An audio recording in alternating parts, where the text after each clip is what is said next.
Welcome everyone. Today we're making a delicious seafood recipe, tonno alla griglia, that is grilled tuna. I like serving it with some extra virgin olive oil and a few drops of lemon.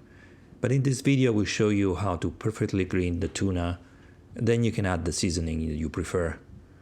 For this dish we will need a tuna steak, this is about half pound, and some salt, which we will add at the very end of our preparation.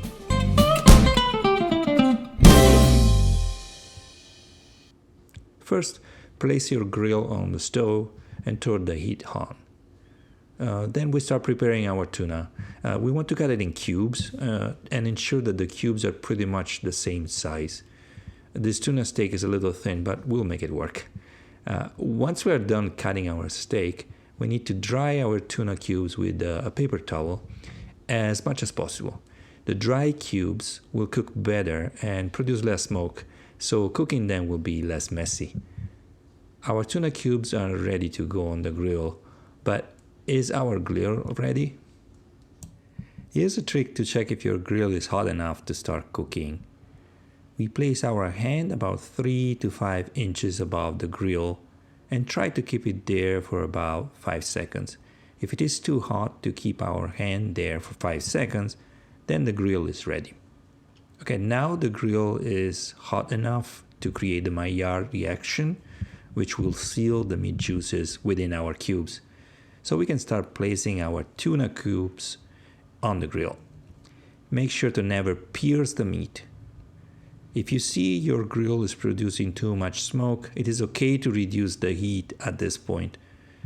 Keep the cubes on the grill for about 15-20 seconds if you like warm pink center, which is the recommended way of serving this dish actually, or 30 to 40 seconds if you prefer your tuna well done.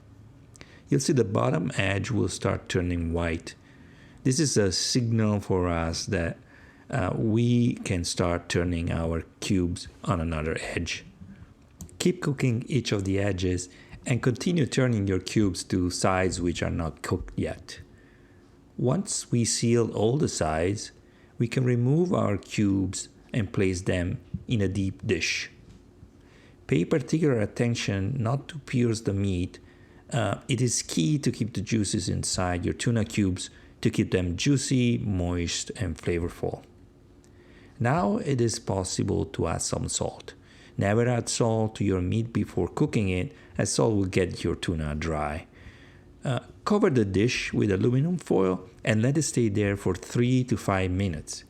Keep in mind that your tuna cubes will keep cooking while covering this plate.